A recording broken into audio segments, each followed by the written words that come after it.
Hey everyone, welcome to Midnight Mystic Stories. I noticed a lot of you who are watching and enjoying the content aren't subscribed yet. If you love spine-chilling stories, creepy encounters, and unexplained mysteries, make sure to subscribe and turn on the notification bell. It really helps the channel grow and helps us keep bringing more of the content you love. And be sure to comment below where you are tuning in from. Thank you and enjoy the video.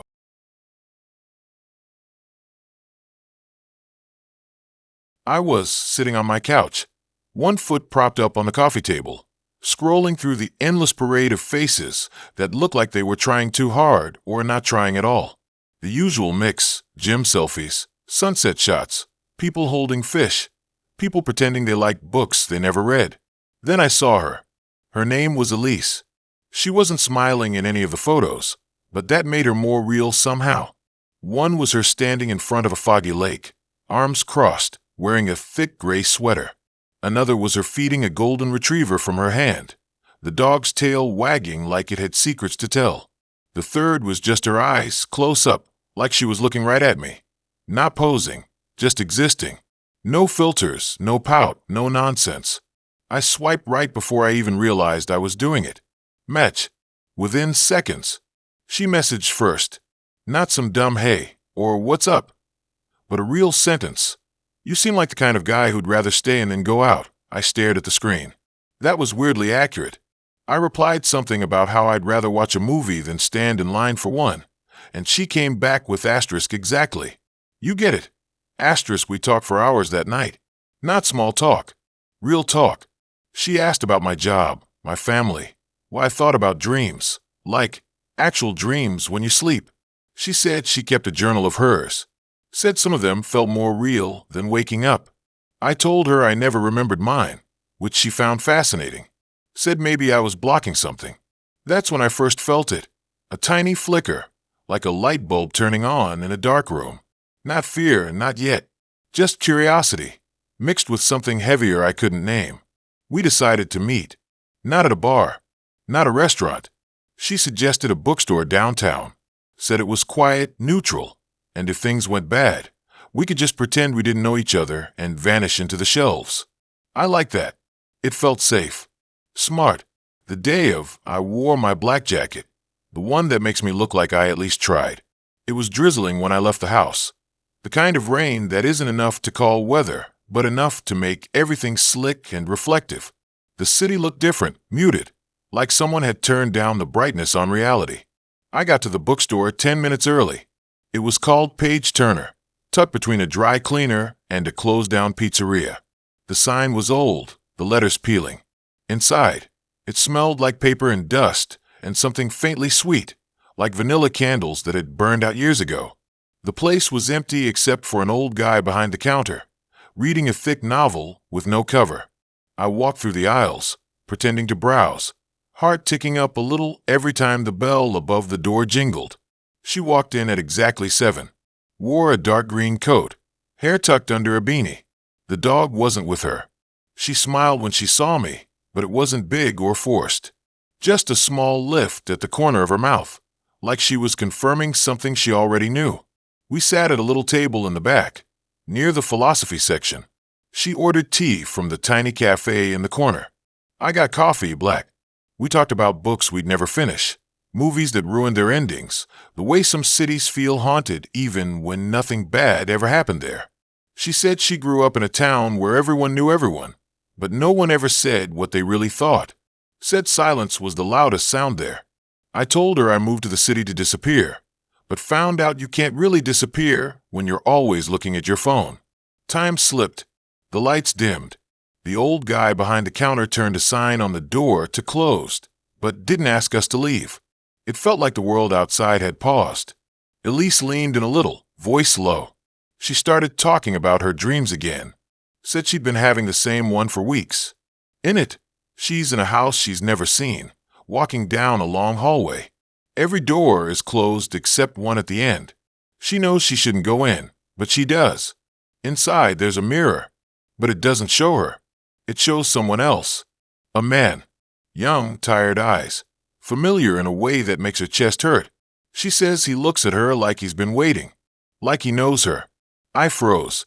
Not because it was creepy, though it was, but because I'd had that dream. Not the same, but close. A hallway. A mirror. A woman standing in front of it, turning slowly. And when she looked at me, I felt like I'd known her my whole life. I never told anyone. Never even wrote it down. I stared at her, trying to keep my face normal. She was watching me, not smiling now. Just waiting. You've had it too, haven't you? She said. I nodded. Just once. She didn't look surprised. Said dreams like that aren't accidents. Said sometimes people are connected in ways that don't make sense. That time doesn't always move forward. That some moments repeat, just with different faces. I should have left then. Should have stood up, said thanks, it's been real, and walked out. But I didn't. I wanted to know more. Wanted to know if she felt it too. The pull, like something under the surface, was tugging us together. We ended up walking. Just walking. No destination. The rain had stopped, but the streets were still wet, reflecting the streetlights like shattered glass.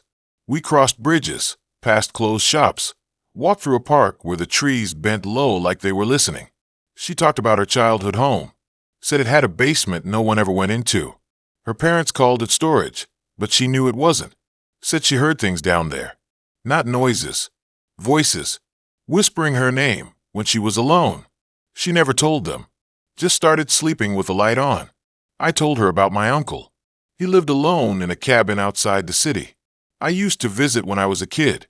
One night, I woke up and saw him standing in the hallway, staring into a room that wasn't there. The next day, he acted like nothing happened. A week later, he was gone. No note. No calls. Just empty house, full of dust. I didn't connect it to anything until now. Elise stopped walking. We were under a street lamp, the light flickering like it was dying. She looked at me, really looked. Said, "You're the man in my dream." I didn't say anything. Couldn't. My throat felt tight. "And I'm the woman in yours," she said.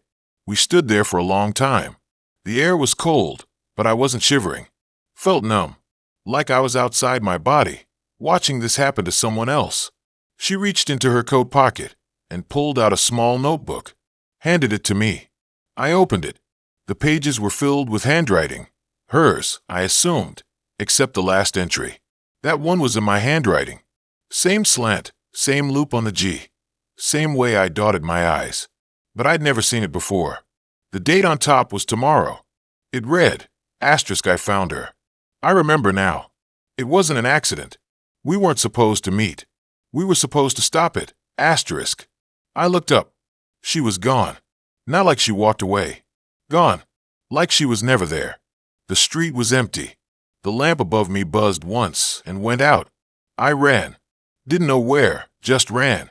Ended up at my apartment, locked the door, checked every room, turned on every light, sat on the floor, back against the wall, breathing hard. The notebook was still in my hand. I read the entry again. And again. Then I flipped to the front. The first page had a name written in my handwriting. Elise. But I didn't write it. I've never written her name. I opened my laptop. Went to the dating app. Searched for her profile. Nothing. Searched my messages. No conversation. No match. Like she was never there. But the notebook was real. The dream was real. The way she looked at me, like she'd been waiting her whole life, was real. I didn't sleep that night. Just sat in the dark, staring at the wall. In the morning, I drove to the address I remembered her giving me. The one she said she lived at. It was a house. Old 2 stories, paint peeling. Front yard overgrown. I knocked. No answer. Walked around back. The basement window was cracked open. I lifted it, climbed in. Dust everywhere. Boxes stacked against the walls. And in the center of the room, a mirror. Full length, leaning against the wall. I walked toward it. My reflection looked back, tired, scared, same as always. But then, slowly, it changed. My face shifted. Not into someone else. Into me, but older. Beaten down. Eyes hollow. He mouthed something. I couldn't hear. Stepped closer. The reflection reached out. Hand pressing against the glass from the other side. I did the same. My fingers touched his. That's when I remembered. Not a dream. A memory. I wasn't the guy who met her. I was the one who disappeared. I was the uncle. This house was mine. I'd been trying to warn her, to stop whatever happened, but I got stuck, trapped between then and now. And every time she dreams of me, I get a little closer to breaking through. The last thing I saw before the glass cracked was her face, Elise, standing behind me in the reflection, tears in her eyes, mouthing the words I finally understood. It's too late.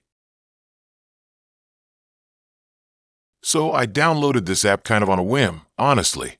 It wasn't even my idea. My buddy Jake kept going on about how easy it was to meet people now, how everyone's just one swipe away from a date, a hookup, or whatever. I wasn't really feeling it at first. I mean, I've seen enough horror movies to know that meeting strangers through glowing rectangles usually ends with someone waking up in a bathtub full of ice with a missing kidney. But I was bored lonely, and after my last breakup 6 months ago, I'd been ghosted by every girl I tried talking to on the usual apps. So I figured, why not try something different? The app was called Clover, and it looked clean, simple, no flashy colors or weird ads. Just a white background with a green Clover logo and a tagline that said, "Find what's hidden." Kind of cheesy, but whatever. What made it different was that it didn't show you photos right away. Instead, it gave you little clues, like a favorite song snippet, a blurred background from a photo, or a short voice note. You had to unlock more details by chatting. The more you talked, the clearer the picture became. It felt kind of intimate, I guess, like peeling back layers. I know that sounds corny, but it's how it felt. I matched with someone named Lila pretty fast. Her voice note was soft, low, with a slight rasp, like she'd been up all night reading poetry or something. The blurred photo showed what looked like a dimly lit room with books stacked on a shelf. Her favorite song was a slow acoustic cover of some old Fleetwood Mac track. I liked that. Not the usual pop crap everyone else listens to. We started talking, and she was different. Not in a weird way, but like she actually listened, asked questions, remembered little things I mentioned. After a few days, her photo unlocked, partially. Just her eyes and the curve of her cheek. Hazel eyes. Freckles. The kind of face you'd notice in a crowded room. We talked every night, sometimes for hours. She lived about 20 minutes from me, in this old part of the city where the houses are tall and narrow, with ivy crawling up the sides. She said she worked from home, did something with audio restoration, fixing old tapes, making them sound clean again. That's when she told me about the house. Said it used to belong to her grandmother, who collected vintage records. There was a basement studio down there, all soundproofed, with reel-to-reel machines and shelves full of dusty tapes. She sent me a voice note once, just ambient noise, faint crackling, like a record playing in another room. I played it 3 times in a row. It gave me this weird calm, like I was somewhere else. After a week, she invited me over. Said she wanted to show me something, a rare recording she'd just restored. I was nervous, obviously. First real meetup in forever. But she felt familiar by then, like someone I'd known longer than 7 days. I brought wine, because that's what you do, and parked on the street outside her place. It was a 3-story brick house with black shutters, set back from the sidewalk. No porch light, but a single lamp glowed in an upstairs window. The air was thick, humid, the kind that sticks to your skin. I rang the bell. No answer. I waited. Then I heard the lock click, slow, like someone turning the key with effort. She opened the door halfway, just enough to peek out. Her eyes looked exactly like in the photo, but darker, tired. She smiled, but it didn't reach her eyes. "You made it," she whispered. "Come in." Quietly. The hallway was narrow, wallpaper peeling at the edges, and it smelled like old wood and something faintly sweet, vanilla? Incense. I couldn't tell. She led me down to the basement, down a steep staircase with a frayed rope handrail. At the bottom, a heavy door stood slightly ajar. Inside was the studio, walls covered in egg cartons and foam panels, a big mixing desk, 2 speakers, and a turntable. Tapes lined the shelves like books. She offered me a seat on a worn leather couch. I sat. She put on the recording. It started with static, then a voice, female, slow, slurred, like she was drugged. "I don't want to be here," it said. "I don't want to be here. I don't want to be here." Over and over, getting quieter each time. Then silence. Then a man's voice, calm, almost gentle. You'll stay. You'll stay. You'll stay.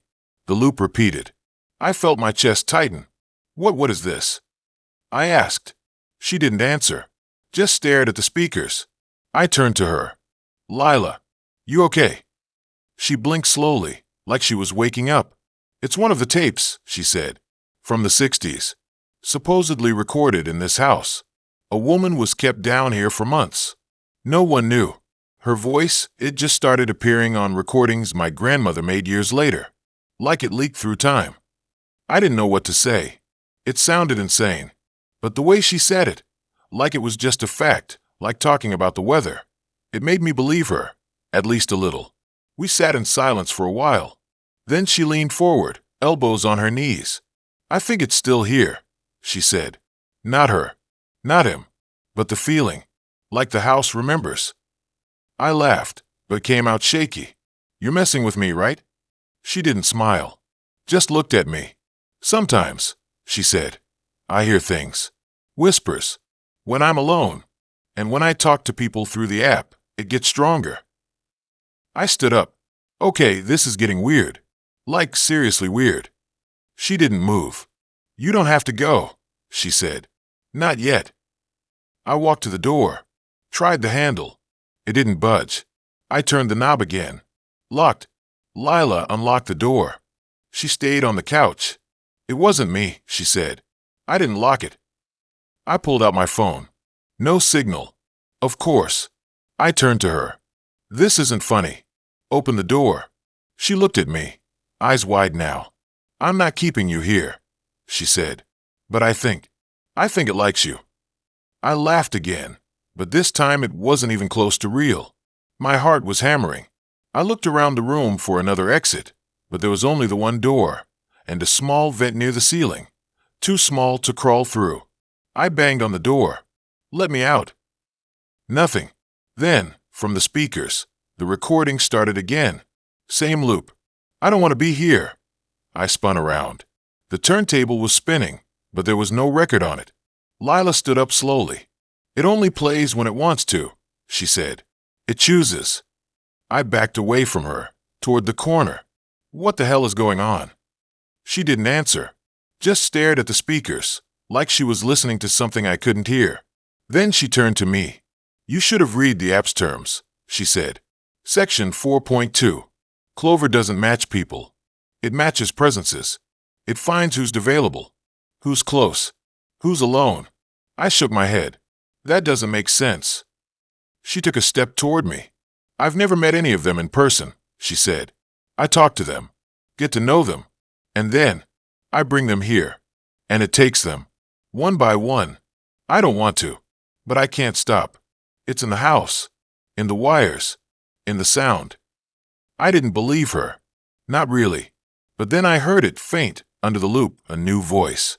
A man's voice, whispering my name. Not loud, not angry, just there, like it had been there all along. I froze. That wasn't on the recording. I'd never heard it before. But it knew me. Lila sat back down. It's okay, she said. You'll get used to it. In a few days, you won't want to leave. You'll start talking to the next one. And when they come, you'll bring them down here. And it'll start over. I didn't say anything. I couldn't. The voice kept whispering, softer now, like it was comforting me, telling me it understood, that I didn't have to fight, that this was where I belonged. I don't know how long I stood there. Minutes? Hours? The loop kept playing. The door stayed locked. Lila closed her eyes, like she was resting, or waiting. Eventually, I sat back on the couch. I don't know why. Maybe because my legs wouldn't hold me. Maybe because the voice told me to. It's quieter now. Almost kind. I think I'm starting to understand what she meant. My phone's dead. The turntable's still spinning. No record. No music. Just a hum. I wonder who the next match will be. Her name was Violet. Not even a full name. Just Violet. Her bio was short, barely anything. Love sunsets, old books, and quiet places. No job, no school, no looking for fun or something serious. Just that. And a picture of her sitting on a porch, bare feet up on the railing, wearing a loose sweater that looked like it belonged to someone twice her size. She wasn't smiling, but she wasn't frowning either. Just watching, like she was waiting for something. Behind her, the sky was bleeding orange and purple, and a little brown dog curled at her feet, ears twitching like it heard something I couldn't. I don't know why I swiped right. Maybe it was the dog. Maybe it was the way the light hit her face, soft and golden, like she was part of the sunset. Or maybe I was just tired of matching with girls who posted gym selfies and captions like, "Spice, not nice." I matched. She messaged back in 5 minutes. Asterisk, hey, you like dogs? Asterisk, I told her I did. Not lies, not even close. I've always liked dogs. Always wanted one. She sent a photo of the dog, same one from the porch, named Machi. Cute name. Cute dog. Big eyes, floppy ears. Looked like a mutt mix with too much personality to be ignored. We talked for 3 days. Not nonstop, but enough. She didn't overshare.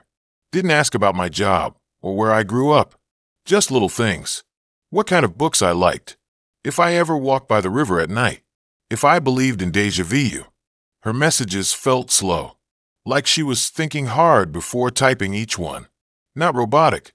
Just careful. I like that. Felt real. After the 3rd day, she asked if I wanted to meet. Not dinner. Not a bar. She suggested a park, Willow Creek, on the edge of town. Said it was quiet. Said there were fireflies in the trees sometimes. Said Machi loved it there. I said yes. The day of the meetup, it was overcast. Not raining, but that thick, heavy kind of gray that makes the world feel muffled. I got there early. Walked the path near the creek. Hands in my pockets, trying not to look like I was waiting. The park was empty. Too empty. No joggers, no kids, no dog walkers.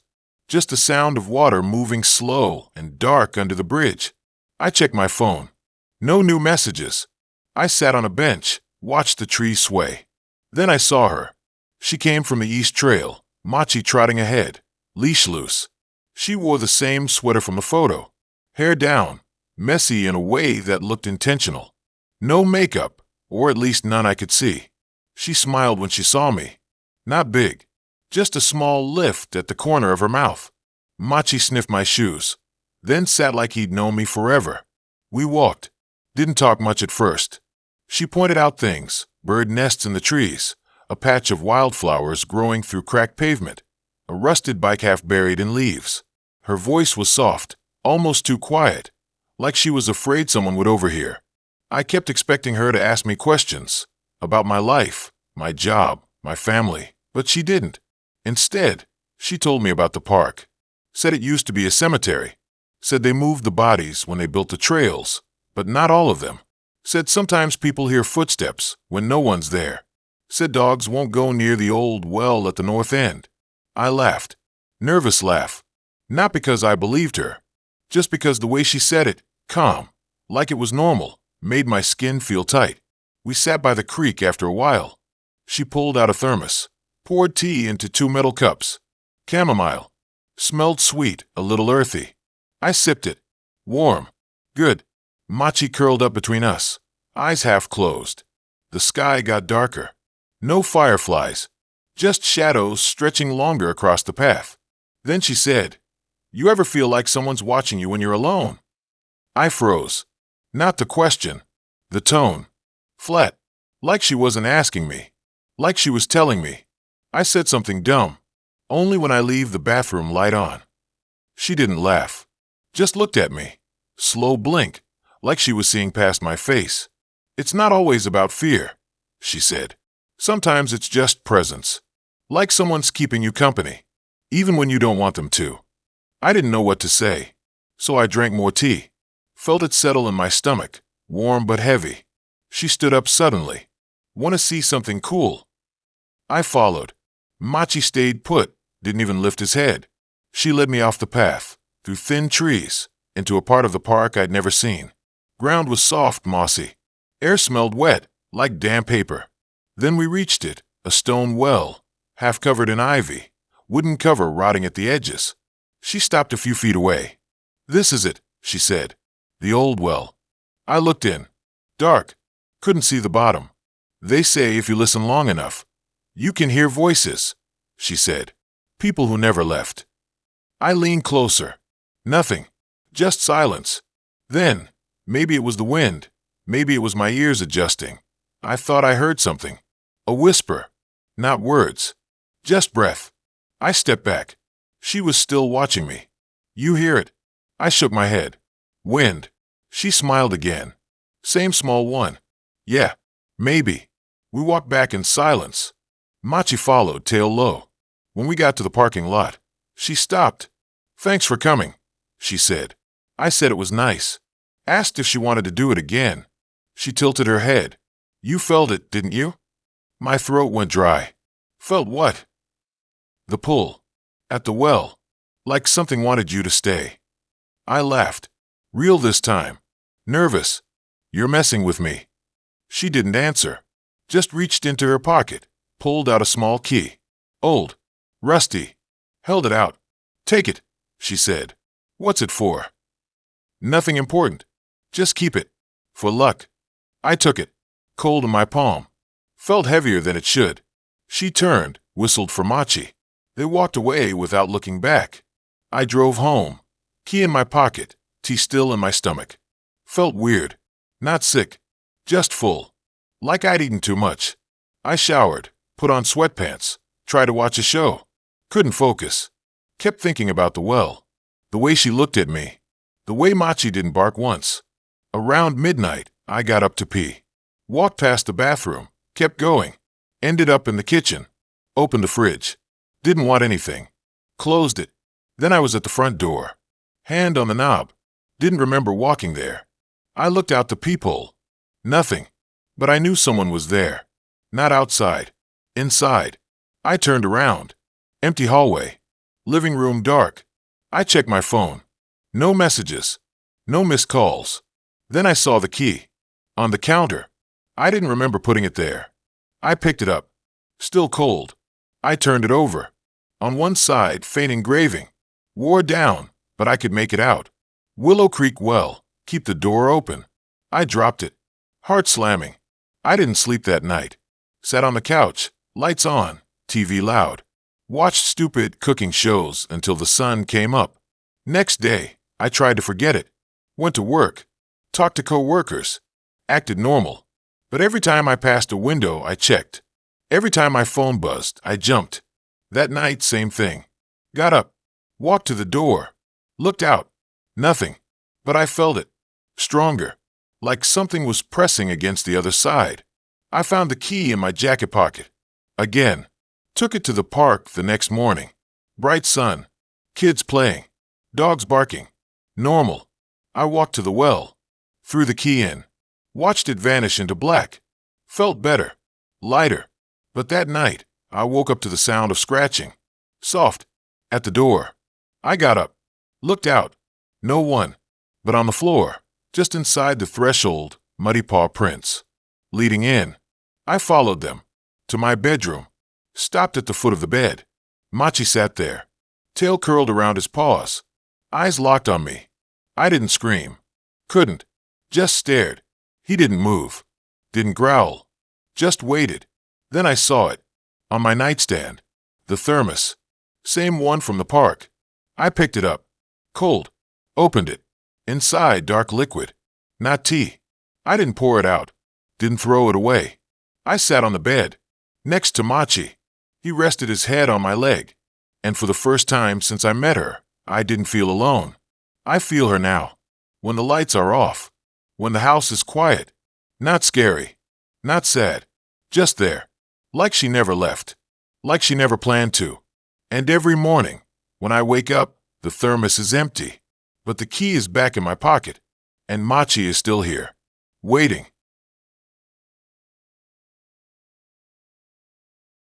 Sitting in my car outside a gas station at 2:17 in the morning. Heart slamming against my ribs like it's trying to break free. Sweat glued to the back of my neck even though the heater's off and the air outside is freezing. My hands won't stop twitching. I keep checking the rear view, then the side mirrors, then the dark stretch of road behind me. Nothing. Just shadows pretending to move. But I know better now.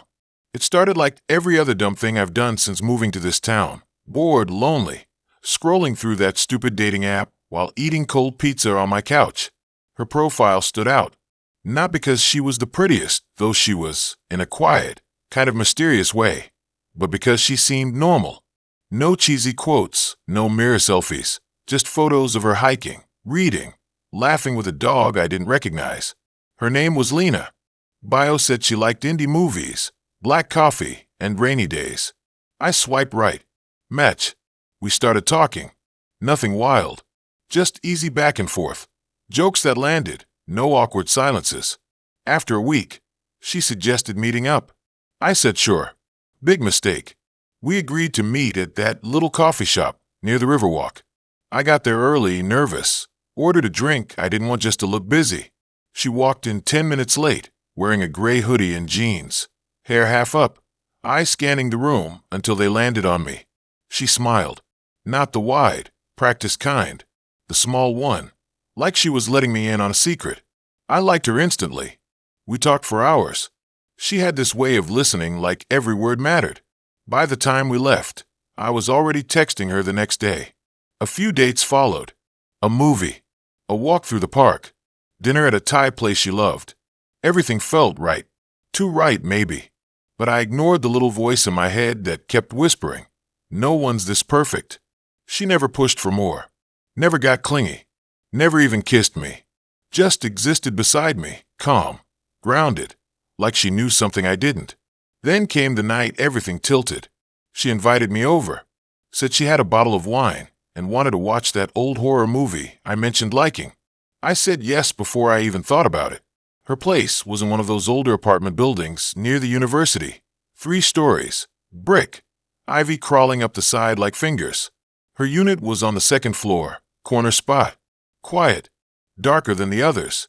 When I got there, she opened the door barefoot, wearing sweatpants and a faded band tee. Smiled that same small smile. Let me in. The apartment was clean but lived in. Books stacked by the couch. A half-finished puzzle on the coffee table. Soft light from a floor lamp. Normal. Too normal. We sat close on the couch. Wine poured. Movie playing. I wasn't even paying attention to the screen. I kept catching little things. How she never looked directly at me. How her fingers tapped the glass in a rhythm I couldn't place. How the silence between us didn't feel comfortable anymore. It felt practiced. Then the power went out. Not just her place. The whole building. Streetlights gone. The city swallowed by dark. She didn't flinch. Just set her glass down and said, in this calm voice, we should wait it out. I laughed it off, said I'd be fine, but something in her tone made my stomach drop. She got up, lit a candle from a kitchen drawer, like she expected it. The flame flickered across her face, casting shadows that made her look older, sharper. She sat back down, closer this time. Too close. I tried to make a joke, something about backup generators, but my voice cracked. She turned her head slowly and said, "You don't have to be scared. I'm not going to hurt you." I believed her, or at least I wanted to. Then she asked if I wanted to see something cool. Said she found it in the basement when she moved in. I said sure, not thinking. She grabbed the candle, led me to the hallway, opened a door I hadn't noticed before. Small, metal, tucked beside the bathroom. Stairs spiraled down into black.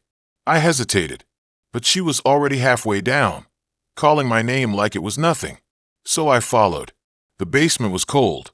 Concrete floor, pipes along the ceiling, the smell of damp and something else, metallic, like old coins. She held the candle high. Light danced across the walls. That's when I saw them. Photos. Dozens of them. Taped to the wall. All of women. Different ages. Different hair. Different clothes. But all in the same pose. Sitting on a couch. Smiling. Holding a glass. And in every single one, standing just behind them, half in shadow, was a man. Me. I froze. My breath stopped. I recognized the couch. The lamp. The angle. It was her living room. But none of those women were Lena. I turned to her. She was still holding the candle. Still smiling. "You're not the first," she said. "But you're the one who stayed." My legs wouldn't move. My brain short-circuited. None of this made sense. I backed up, hit the wall. She stepped forward, slow, like she was giving me space to understand. They all left, she said, after a few dates. Said I was too quiet, too intense, too much. But you didn't. You kept coming back. You liked me. You really liked me. I shook my head. This wasn't happening. I was dreaming, or drunk, or losing my mind. Then she reached into her pocket, pulled out her phone, opened the dating app, scrolled, showed me her matches. Dozens, hundreds, all men, all with the same first message. Hey, I like your profile. Want to grab coffee sometime? She looked up at me. You're not special, she said, but you're here, and that means something. I bolted, up the stairs, through the apartment, out the door. Didn't grab my jacket, didn't look back. Ran down the steps, across the parking lot, to my car. Fumbled with the keys. Engine roared to life. I peeled out, tires screeching, hard in my throat. I drove, just drove. No destination, just away. Ended up at the gas station on the edge of town. Pulled in, turned off the car. Sat there, shaking, trying to breathe. That's when I saw it, on the passenger seat. My phone. I didn't remember grabbing it, but there it was. Screen lit. Open to the dating app. A new message. From Lena. I had fun tonight. Let's do it again. I stared. Couldn't move. Couldn't think. Then slowly, I lifted my eyes to the rearview mirror and saw her, sitting in the back seat, calm, smiling, holding the candle, the flame reflected in her eyes. I didn't scream. I didn't cry. I just sat there, hands on the wheel, staring at her in the mirror, knowing I should run, knowing I wouldn't. She leaned forward, voice soft, right in my ear. You're not leaving, she whispered. You stayed. That means you want this. I closed my eyes. When I opened them, she was gone. The back seat empty. I checked under the seats, the trunk, the parking lot. Nothing. But my phone was still on, still open, still showing her message. I threw the phone on the floor, started the car, drove home, locked the door, checked every room, every closet, every shadow. Nothing. I thought I was safe. But this morning, I found something. On my nightstand. A photo. Me asleep in my bed. Taken last night. And on the back, written in neat handwriting. See you soon. I never thought I'd be the kind of guy who downloads dating apps just to kill time. I mean, I'm not desperate or anything, but after my last breakup, yeah, the one where she left me for a yoga instructor, of all people, I just needed a distraction, something to make me feel like I still existed in the world of actual human interaction. So one night, scrolling through the app store like a ghost haunting my own life, I saw it spark. Not one of the big names everyone uses. No, this one was different. Minimal design, no flashy ads, just a clean interface and a tagline that said, "Real connections start with a spark." Kinda cheesy, but it felt quieter, more honest. I don't know. Maybe I was just tired of swiping through profiles full of people holding fish or posing with their dogs like that's supposed to mean something. I made a profile. Basic stuff. A few photos, me at a friend's birthday. One from hiking trip last summer. One where I'm laughing at something off camera. I wrote something dumb like I like movies, tacos, and long walks that don't end in awkward silences, whatever. Within an hour, I matched with someone named Lila. Her profile was sparse. One photo, her face half in shadow, looking over her shoulder like she was about to turn away. Her bio said, asterisk, I see things others don't. Do you? Asterisk, that should have been the first red flag, right? But I wasn't thinking. I was bored, lonely, and she had this energy, even through the screen, like she was watching me from behind a glass. We started talking, not the usual small talk. No, hey, how's your day? She asked questions like, do you ever feel like someone's watching you when you're alone? And have you ever woken up and felt like you weren't alone, even though you know you are? At first, I thought she was just trying to be deep. But the way she typed, slow, deliberate, like each message was a test, made me pause. I found myself answering honestly, telling her about the creaks in my apartment at night, how sometimes I'd hear footsteps when no one was there, She didn't laugh. She said, asterisk, you're not imagining it. Some presences don't need bodies, asterisk. I should have unmatched. Blocked her. But I didn't. I wanted to know more. I wanted to know her. After a few days, she sent a voice note. Her voice was soft, almost a whisper, like she didn't want anyone else to hear. She said she lived about 20 minutes away, in an old neighborhood near the river. She invited me over, not to her place, but to a park nearby. Said she liked meeting people under trees. Something about the roots, keeping things grounded. I laughed when I read that, but I said yes. The night of the meetup, it was raining. Not hard, just a steady, quiet drizzle that made the streetlights look like halos. I wore a hoodie, kept my hands in my pockets, walked slower than I usually do. The park was empty. Just wet grass, the smell of damp earth, and the occasional rustle of leaves. I found her sitting on a bench under a massive oak, hood up, face hidden. She didn't look up when I approached, just patted the seat beside her. I sat. She turned her head slightly, just enough for me to see her profile. She was real, not a catfish. And she was different, not in a bad way, just like she existed in a slightly different version of reality. We didn't talk much. She asked if I could hear the trees breathing. I said no. She smiled like she knew I was lying. Then she said, "You've been followed before, haven't you?" I froze. Because I had. Not recently, but when I was younger. I used to take the long way home from school, cutting through an alley behind the old laundromat. Every few days, I'd hear footsteps behind me, always steady, always matching my pace. I'd turn, and no one was there. One time, I swear I saw a shadow stretch longer than it should have, like it wasn't attached to anything. I never told anyone. Figured I was just scared. But now, sitting next to Lila, it came rushing back. She reached into her coat and pulled out a small, folded piece of paper, handed it to me without a word. I opened it. It was a drawing. Me, walking down that alley. From behind. Dated 10 years ago. My breath caught. I looked at her. She was staring at the tree, like she was listening to it. "You weren't alone back then," she said. "You're not alone now." I stood up. Said I had to go. She didn't stop me. Just whispered, asterisk, "You'll come back." "You want to know, don't you?" Asterisk, I walked fast. Didn't run. Didn't look back. But I could feel it. Like something was moving in the trees, keeping pace with me. When I got home, I locked the door, checked every room, turned on all the lights. Nothing. Just my apartment, my couch, my life. I tried to sleep. Couldn't. Kept thinking about the drawing. How did she have that? Who was following me?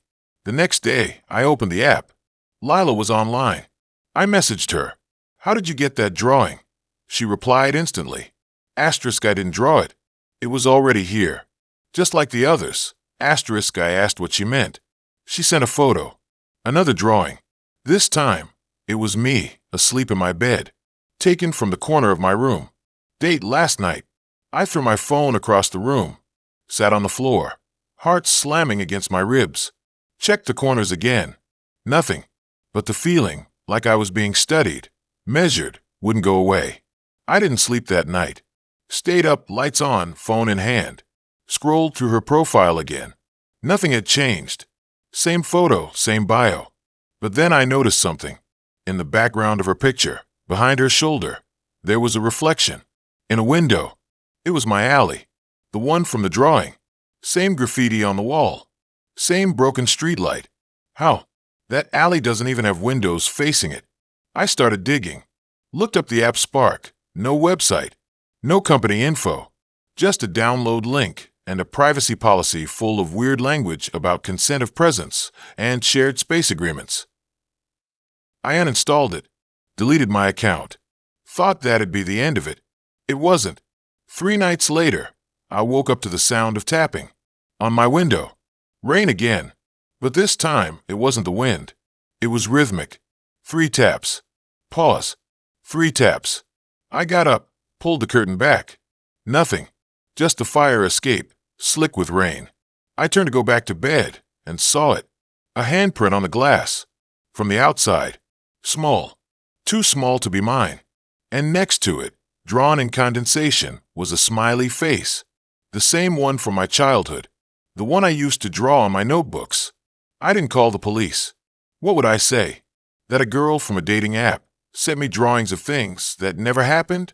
That someone was leaving handprints on my window? They'd think I was losing it. So I did the only thing I could think of. I reinstalled the app. Opened it. Lila was there. Online. I typed, "What do you want?" She replied, "Asterisk to show you. You're ready now, asterisk." I didn't respond. I just stared at the screen. Then my phone buzzed. A new message. Not from her. From my own number. A photo. Me asleep. Taken from above. The timestamp, 2 minutes ago. I looked up. My ceiling fan was still.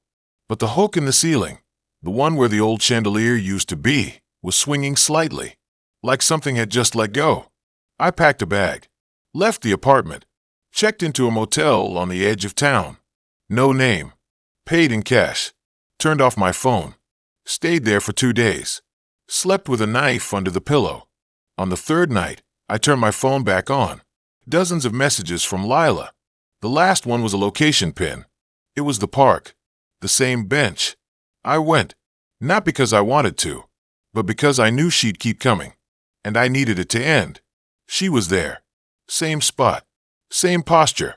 When I sat, she didn't look at me. Just said, "You brought the knife." I didn't answer. She continued, "Asterisk, it won't help. It never does. They don't bleed. They don't die. They just stay." Asterisk, then she turned. And I saw it. Her eyes. Not human. Not anymore. Like something was behind them, peering out. "You've always been one of them," she said. Asterisk, you just didn't know it. That's why you were followed. That's why you see things. You're not being watched. You're being remembered. Asterisk. I stood. Backed away. She didn't move. Just whispered, "Asterisk, go ahead. Run. But they'll find you. They always do. Because you're theirs. And now so am I. Asterisk." I drove. Didn't stop. Ended up at my parents' old house. It's empty now. Been for years. I went inside. Dust everywhere. Felt safe. For a moment. Then I saw it. On the wall of my childhood room. A drawing. Me. Standing in the alley. But this time I wasn't alone. There was a figure behind me. Tall. Thin. Its hand was on my shoulder. And its face, it looked like mine. But wrong. Stretched. Hungry. I tore the paper down. Burned it in the sink. I never thought swiping left or right could get me killed. Sounds like something you'd hear in a bad horror movie, right? Like, yeah, sure, some creep on a dating app kidnaps you. But that's for true crime podcasts and late-night YouTube videos. Not real life. Not me. I'm just some guy from a quiet town outside Portland, working at a bike shop, paying rent on a studio apartment that smells like old socks and microwave popcorn. But that was before I matched with her. Her profile was different, not in a red flag kind of way, but in a way that made you stop mid-scroll. Her name was Elise. Picture of her standing in front of a foggy lake at dawn, wearing a long gray coat, face half turned like she was about to walk away. No selfies, no gym pics, no group shots where you can't tell who's who. Just that one photo and a bio that said, "I like quiet places and long walks where no one follows." That's it. No emojis, no looking for my partner in crime, or fluent in sarcasm. It felt real. Too real, maybe. I stared at it for like 5 minutes before swiping right. I don't even know why. Something about the way the mist curled around the trees behind her, or how the light hit her shoulder, like she was stepping into another world. A week went by with no match. I forgot about her. Then, out of nowhere, it popped up. "It's about time." That was her first message. Not hey. Not what's up. Just that. "It's about time." I laughed, but not because it was funny. More like my brain didn't know how else to react. We started talking. Not fast, not pushy. She asked about my job, my favorite books, if I believed in déjà vu. I told her I did. That sometimes I'd walk into a room and feel like I'd already lived that moment, down to the way the light hit the floor. She said she felt that all the time. Said she once drove down a highway she'd never been on and knew exactly when the next curve would come, what color the road signs would be. That's when I should have stopped. That's when most people would have. But I didn't. I wanted to know more. We talked for days. Then nights. Then all the time. She never sent nudes, never pushed for a call. Just texts. Long, thoughtful ones. About dreams she had where she was buried alive, but couldn't die. About how she used to collect dead moths as a kid and arrange them on her bedroom wall like constellations. Weird stuff. But it didn't feel creepy. It felt honest. Like she was showing me parts of herself no one else had seen. A month in, she asked to meet. Not at a bar, not at a coffee shop. At this old state park about an hour north. Pine Ridge. Said it was peaceful. That no one went there after dark. I said sure. Why not? I wasn't afraid. Not really. I mean, I'd watched enough crime docs to know the basics. Told a friend where I was going. Left my location on. Brought pepper spray just in case. I was careful. Or so I thought. The drive up was fine. Trees thick on both sides. The road narrowing like it was being swallowed. My GPS cut out about 10 minutes before the park entrance. No signal. I didn't think much of it. Rural area, whatever. I parked near the trailhead, texted her. Here. She replied. Follow the path with the broken lamppost. There was one, leaning sideways like it had been kicked over. I walked past it, flashlight on, the beam cutting through the dark like a knife. The air was heavy. Not humid, just thick, like breathing through a wet towel. Crickets chirped, but not the usual rhythm. Off. Slower. Like they were tired. I kept walking. The trail twisted. Roots snaking across the dirt. Branches grabbing at my jacket. After 20 minutes, I saw a light. Faint. Orange. A lantern, maybe. Hanging from a low branch. And beneath it a figure. It was her. Same coat, same posture. She didn't turn when I approached. Just stood there, facing the trees. I called her name. She didn't answer. I took a step closer. Then another. When I was about 5 feet away, she finally turned. Her face. I don't know how to describe it. Not wrong. Not deformed. But delayed. Like her expression was a second behind her movement. She smiled. It reached her eyes, but not all at once. One corner of her mouth lifted, then the other. Her eyes followed, slowly, like they were adjusting. I froze. My brain short-circuited. That's not possible. That's not how faces work. She said my name. Softly, like she'd been saying it in her head for years. I tried to speak, but my throat locked. She stepped forward. Not fast. Just one step. The lantern light flickered. Shadows danced behind her. And that's when I saw it. The ground. Around her feet. It wasn't dirt. It was ash. Gray, powdery. Like something had burned there long ago and never been cleaned. I backed up. She didn't follow. Just watched. That same slow smile. Then she raised her hand. Not to wave. To point. Behind me. I turned. There, down the trail, was another light. Same lantern. Same branch. And under it another figure. Same coat. Same stance. But this one was me. I blinked. Rubbed my eyes. Looked again. It was me. Standing there.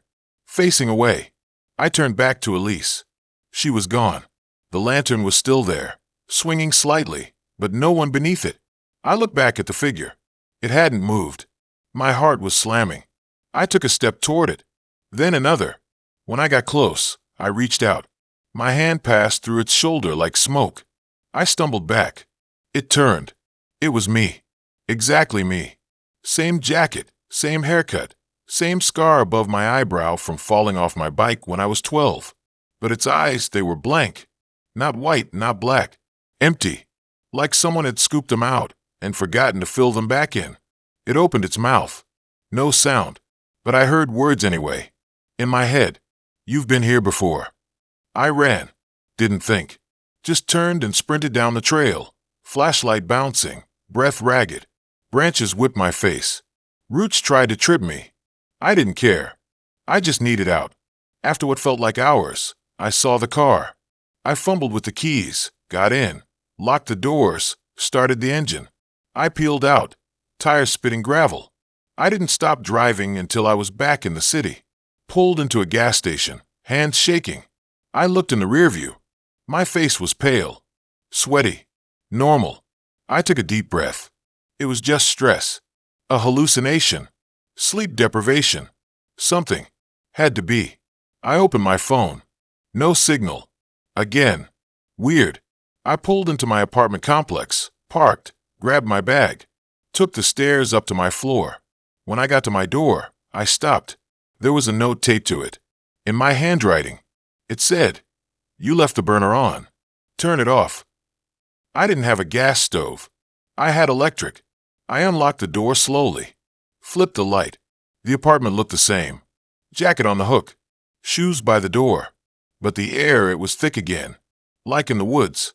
I walked to the kitchen, checked the stove. Off. Of course it was. I turned to leave and saw it. On the fridge. A photo. One I'd never taken. Me, standing in front of that lake. Same coat Elise wore. Same fog. Same half-turned face. Like I was walking away. And beneath it, written on the fridge door in marker, "It's about time." I backed up, hit the wall. My breath came in short gasps. I looked at my hands. My left hand had a smudge of gray on the knuckle. Ash. That's when I remembered. Not a dream. A memory. From years ago. I was a kid. 8 years old. I went hiking with my dad. Got lost. Found a lantern hanging in the woods. And a girl. She looked like Elise. She said my name. I ran. They found me 3 days later, miles from the trail, covered in ash. I never told anyone what I saw. I thought I'd imagined it. But I didn't. I was there before. And I never left. The last thing I remember is the sound of the lantern swinging, and my own voice saying, "It's about time." I never thought I'd be the kind of guy who spends hours swiping through faces on a phone, hoping someone would think I looked interesting enough to tap. But here I was, on a Tuesday night, scrolling through FaceShare. Yeah, that's what it's called. Not one of the big ones everyone knows. It's supposed to be more authentic, whatever that means. Less filters, more real people. Or so the app claims. I matched with her around 11. Her name was Lila. Dark hair, green eyes. A small scar above her left eyebrow that gave her face character. Not model perfect, but the kind of pretty that sticks with you after you look away. Her bio was short. I like quiet places, old books, and thunderstorms. That was it. No selfies with dogs, no gym pics, no dumb quotes about travel or wine. Just that. Something about it felt intentional. Like she wasn't trying to sell herself. We started chatting. She responded fast, but not too fast. The kind of pace that makes you think she's actually thinking about what she's saying. She asked about my job, my favorite movie, if I believed in ghosts. I told her I didn't, but I used to sleep with the lights on until I was 16. She said she liked that, honesty with a little vulnerability. We talked for hours. It didn't feel like the usual small talk loop. It felt like we were actually connecting.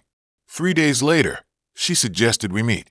Not a bar, not a coffee shop. She said there was an old observatory on the edge of town, abandoned for years, with a glass dome and a view of the stars. Said it was peaceful. Said she goes there sometimes to read. I thought it was weird, but weird in a cool way. Not dangerous, just different. And honestly, after weeks of boring profiles and awkward dates, different sounded good. We agreed on Saturday night. The drive took me 40 minutes. The observatory was tucked behind a closed-down park, surrounded by tall pines that blocked most of the moonlight. The building itself was a low concrete structure with a domed roof, cracked in places, vines crawling up the sides like something trying to pull it back into the ground. The front door was slightly ajar. I pushed it open, the hinges groaning like someone in pain. Inside, it was colder than it should have been. The air smelled like damp paper and something else, metallic, faint, like old coins left in water.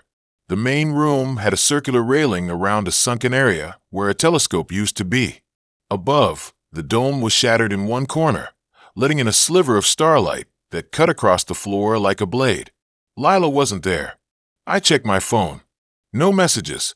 I sat on the edge of the railing, my legs dangling over the empty space below. The silence was thick. No crickets, no wind, nothing.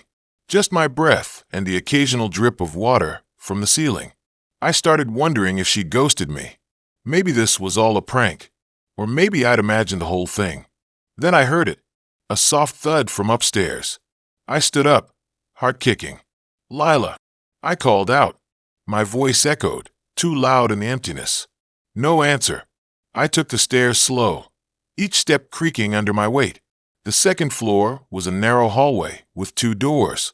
One was open, leading to a small office with a desk, a chair, and a stack of books. The other was closed. The closed one had a nameplate, Drive E. Voss Director. I didn't remember that from the website. I didn't even know the place had a director. I knocked. "Lila, you up here?" Silence. I turned the knob. It wasn't locked. The room was small, windowless, lit only by a single bulb hanging from the ceiling. There was a cot in the corner, a shelf full of journals, and a mirror on the wall. Not a regular mirror, old, framed in black wood. The glass warped in the center like it had melted slightly. And in front of it, sitting on a stool, was Lila. She didn't turn around. She was wearing the same clothes from her profile picture, black sweater, dark jeans. Her hair fell over her shoulders. She was staring at the mirror, perfectly still. "Hey," I said, stepping inside. "You scared me. Why didn't you answer?" She didn't move. I took another step. "You okay?" Then she turned. And it wasn't her. The face was similar, same hair, same eyes, but the features were off. Like a copy made by someone who'd only heard a description. The nose was too narrow, the lips too thin, and the scar above the eyebrow. It was on the right side now. I froze. My brain scrambled. "Who? What are you doing here?" She smiled. Not a friendly smile. The kind you see on statues. "You came," she said. Her voice was like Lila's, but slower, like she was remembering how to speak. "Where's Lila?" I asked, backing toward the door. "She's here," the woman said, still smiling. "We all are." I didn't wait. I turned and ran. Down the stairs, through the main room, out the front door. I didn't look back until I was at my car. The observatory stood silent, dark, the broken dome catching a pale slice of moonlight. I drove home fast, hands shaking on the wheel.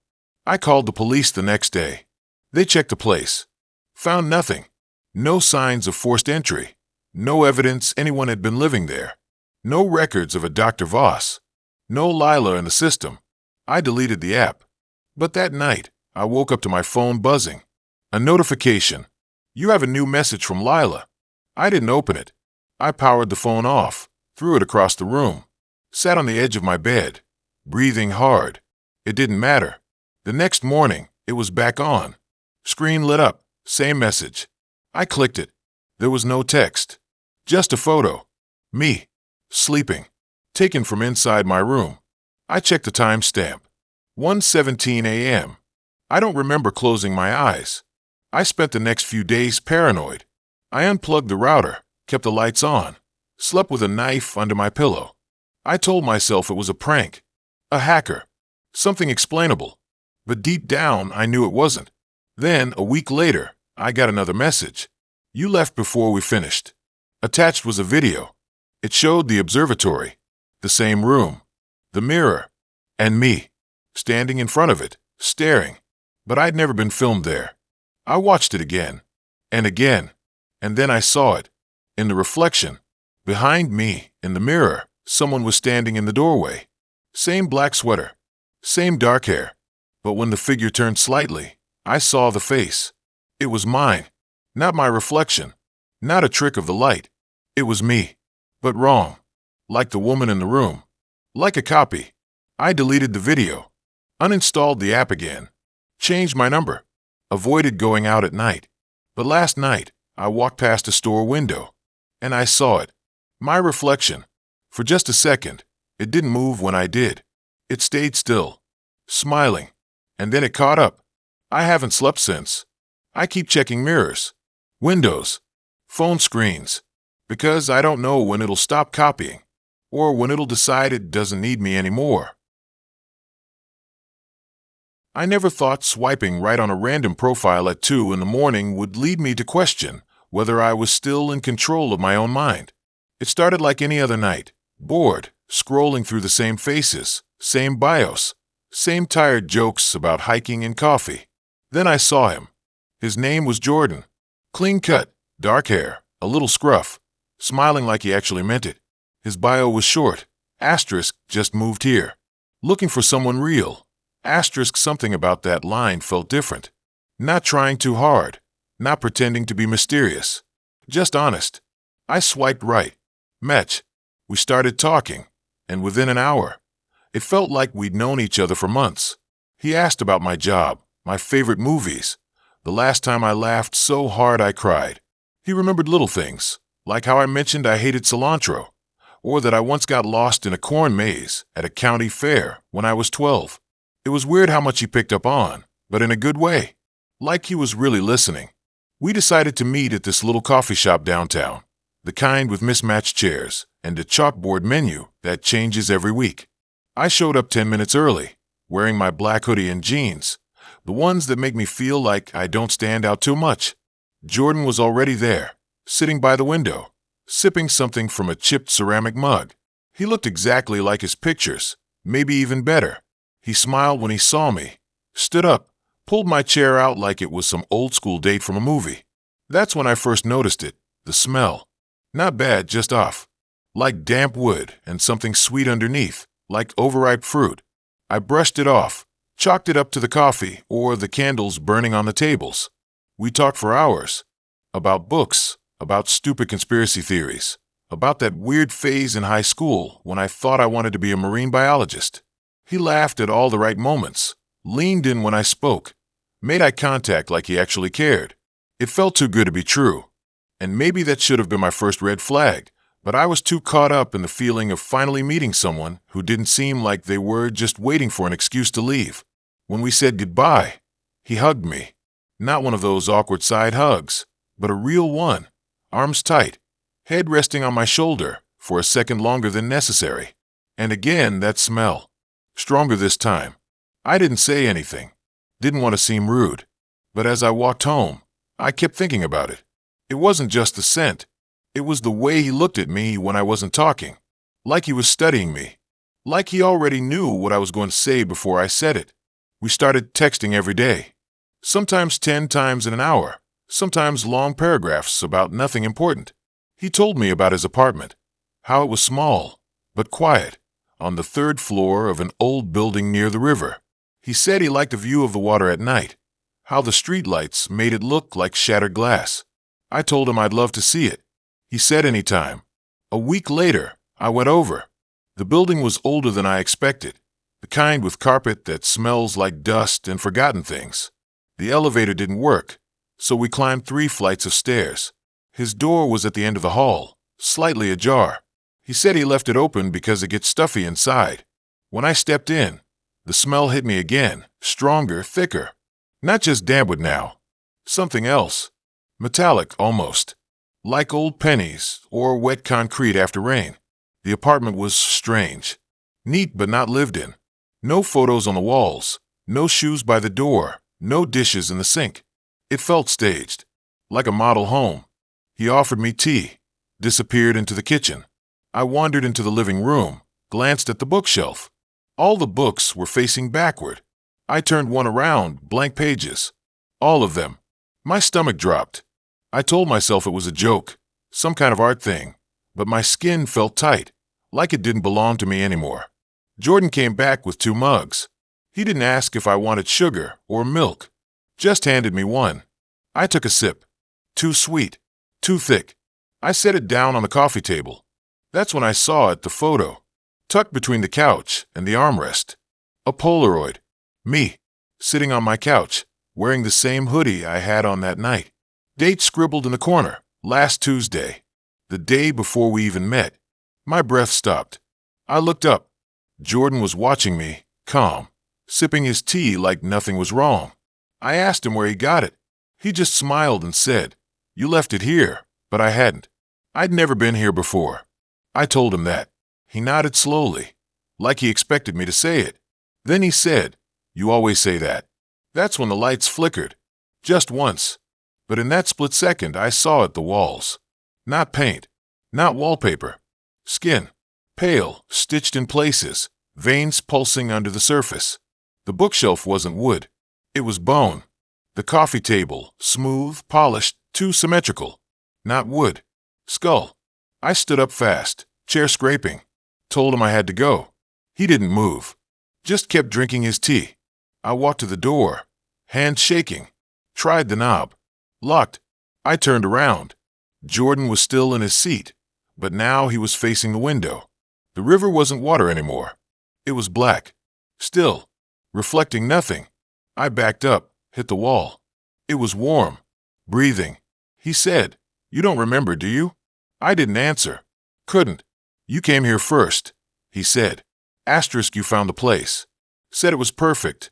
Said you wanted to stay. You asked me to help you forget, so you could meet me again. Like it was the first time. Asterisk. I shook my head. That wasn't true. I'd never been here. I didn't even know this building existed until tonight. He turned. His eyes weren't right. Too dark. Too deep. You do this every time, he said. Asterisk, you get scared. You run. But you always come back. And every time, you ask me the same thing. Where did I get that photo? And every time, I tell you the same lie. Asterisk. I backed toward the window. The glass felt cold. I looked down. No street. No cars. Just the black river, stretching forever. Why? I managed to say. Because you don't want to be alone, he said. Asterisk, and neither do I. So we make a deal. You erase yourself. I keep you here. And when you forget, we start over. Like new. Asterisk. I reached for the window latch. It wouldn't budge. It's not real, I whispered. This isn't real. Jordan stood up. Walked toward me. Asterisk, it's real to you. That's what matters. Asterisk. I turned, slammed my elbow into the glass. It didn't break. Just rippled. Like skin. He was behind me now. Close. You'll remember soon, he said. Asterisk, you always do. Right before you asked to do it again. Asterisk. I slid down the window, curled into myself. My head pounded. Flashes. Walking into this building months ago. Finding the apartment empty. The smell. The silence. Me asking someone, asterisk him asterisk, to help me disappear. To reset. To feel that spark again. The first meeting. The coffee shop. The hug. All of it staged. Repeated. I looked at my hands. My hoodie sleeve slid up. A thin scar ran across my wrist. Not old. Fresh. From the last time I tried to leave. Jordan knelt beside me. Not touching. Just there. You're tired, he said. Asterisk, it's okay. We can start over. Tomorrow, you'll wake up. You'll get the app. You'll see me. You'll swipe right. And for a little while, you'll be happy. Asterisk. I closed my eyes. The smell wrapped around me like a blanket. When I opened them again, I was sitting on my couch. Hoodie on. Phone in hand. Just swipe right on a guy named Jordan. Match. Message popped up. Asterisk, hey. You look familiar. Have we met before? Asterisk. I smiled. Type back. Asterisk, nah. First time. Just moved here. Looking for someone real. Asterisk. So there I was, scrolling through this app called Pulse. One of those dating things everyone says is dead, but somehow still full of people pretending to be someone they're not. I don't even know why I downloaded it. Boredom mostly. That and the fact that every weekend I end up alone, eating cold pizza on my couch while rewatching old crime documentaries. Not pathetic, just routine. But Pulse felt different. The interface was sleek, minimal, like someone designed it in a dimly lit room with too much caffeine and not enough sleep. Profiles didn't have bios, just a single photo and a short audio clip, like a voice memo. That's what caught my attention. No cheesy pickup lines, no gym selfies, just a voice. A real voice. It felt intimate, like someone whispering secrets just for you. I matched with someone named Eli after about 20 minutes of swiping through blurry selfies and people holding fish. His picture was dark, just the outline of his face under a street lamp, rain streaking the lens. The voice clip was soft, calm. Said, I like quiet places. The kind where you can hear your own thoughts. Do you ever feel like the city watches you back? I remember pausing, phone in hand, staring at the screen like it had just whispered something I wasn't supposed to hear. It wasn't flirty or pushy. It felt real. Like he actually wanted to talk, not just hook up and ghost. We started messaging. Not the usual, hey, how's your day crap. He asked questions, like what kind of silence I liked, wind through trees, or the hum of an empty subway station. He said he lived on the outskirts of town, near the old rail line where the tracks split into the woods. Said he restored old radios, the kind with tubes and dials that glow amber when they're working. I told him I worked nights at a convenience store, how the fluorescent lights buzz like dying insects. He said he liked that. The way ordinary things sound louder when no one's around. We talked for days. Then he asked if I wanted to meet. Not at a bar, not at a coffee shop. He suggested a place called Holloway Park.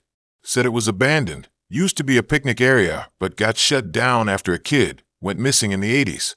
No one goes there anymore, he wrote. It's peaceful. Something about the way he said peaceful made my skin tighten, but not in a bad way. More like anticipation, like standing at the edge of a diving board, heart thudding, knowing you're about to jump. I said yes. I drove out this Saturday night. GPS died the moment I turned onto the gravel road leading into the park. No signs, no gates, just a cracked asphalt path swallowed by overgrown oaks. My headlights cut through the fog, illuminating rusted swings, hanging crooked from a broken frame. The air smelled like wet earth and something else, metallic, faint, like old batteries. I parked near what looked like a crumbling stone shelter, the roof half caved in. Turned off the engine. Silence dropped like a weight. No crickets, no wind. Just my breath fogging the windshield. He wasn't there. I checked my phone. No signal. Pulse was frozen on our last message. You'll see the lantern. Follow it. I didn't remember him saying anything about a lantern. But then, in the distance, a faint orange glow pulsed between the trees. Slow, rhythmic. Like a heartbeat. I grabbed my jacket and stepped out. The ground was soft, sucking at my shoes. The glow grew clearer as I walked. Just a single oil lantern hanging from a low branch, swaying slightly despite the lack of wind. Next to it, a small wooden box. No note, no name. Just the box. I picked it up. Light hollow. Opened it. Inside was a cassette tape. The label was handwritten. First meeting. My pulse kicked. This was weird. Not creepy weird, but intentional. Like a puzzle meant for me. I looked around, half expecting him to step out from behind a tree, smiling, saying it was all part of some elaborate icebreaker. But nothing moved. The forest stayed still, watching. I shoved the tape in my pocket and walked back to the car. Drove home with the heater blasting, hands stiff on the wheel. That night, I dug out an old cassette player from my closet, something I'd kept from my dad's garage. Plugged it in, slid the tape in. It started with silence, then a low hum, like radio static. Then his voice. I knew you'd come, he said. You're curious. Not scared. That's good. Most people turn back when they see the park. You didn't. You're different. I froze. The voice was Eli's, but closer, like he was in the room. The recording continued. You're listening to this alone, aren't you? In your apartment. Lights on, probably. Maybe a drink nearby. You think you're safe because you're inside.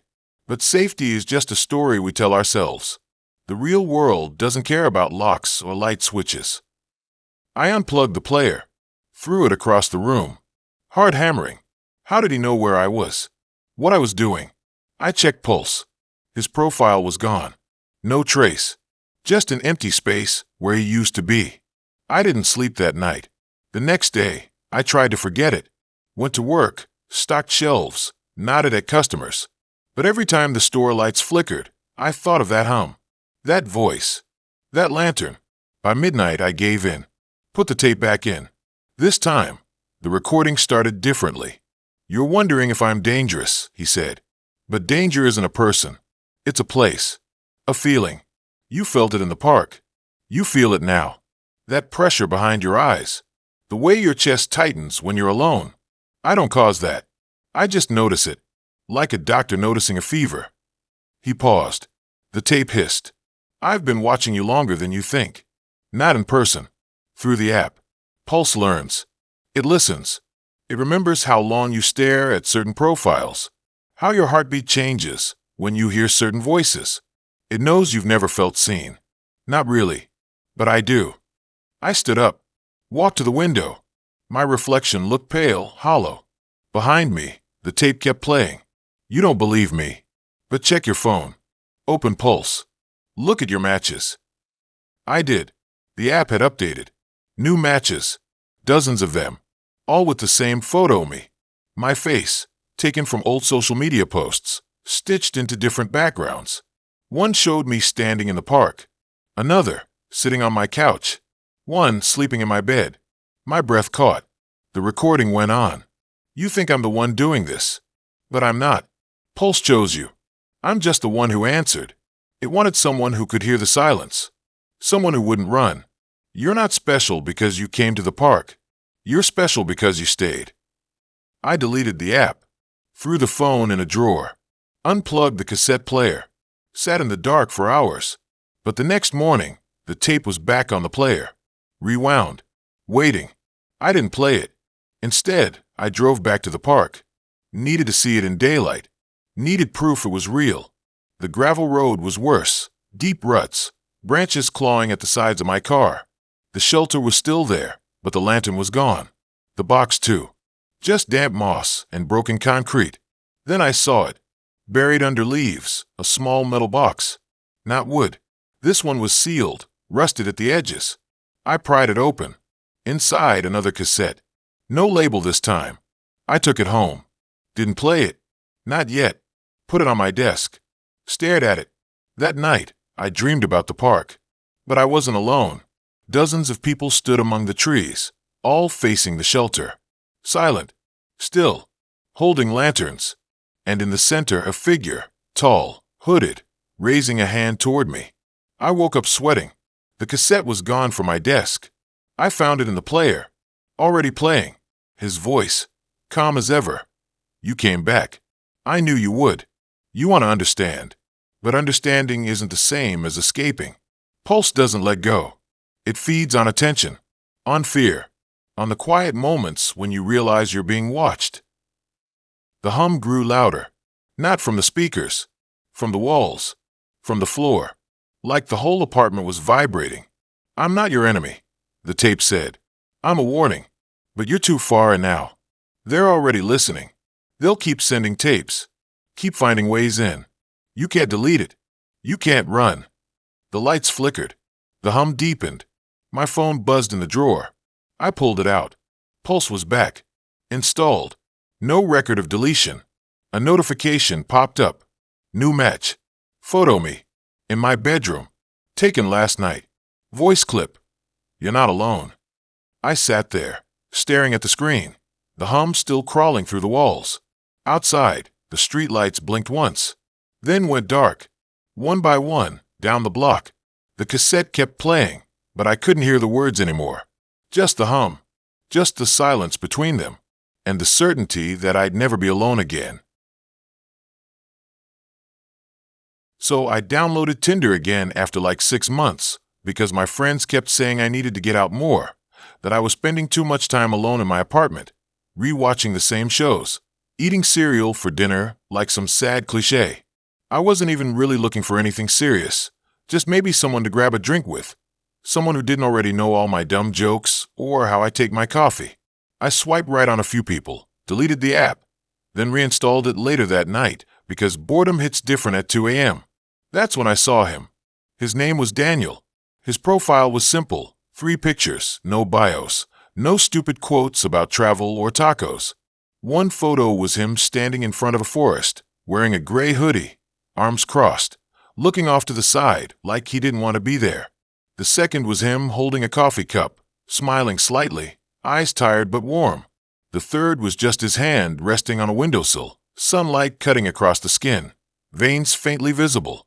Nothing crazy, but something about the way he looked, real, not staged, made me pause. I swiped right. Match.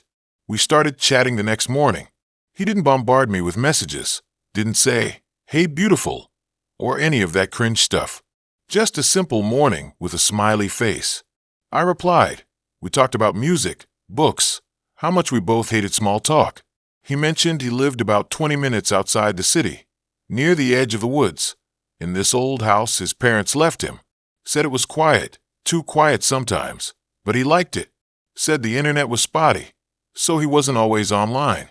That made the messages feel more intentional, like he was choosing to talk to me, not just scrolling mindlessly. We texted for a week. Then he asked if I wanted to meet up. I hesitated, not because I was scared exactly, but because it felt too fast, too real. But then he sent a photo of his dog, a scruffy mutt named Benny, lying on a couch, and something about the way the light fell through the window made me say yes. I drove out on a Friday evening. The GPS kept glitching the closer I got, flickering between routes that didn't make sense.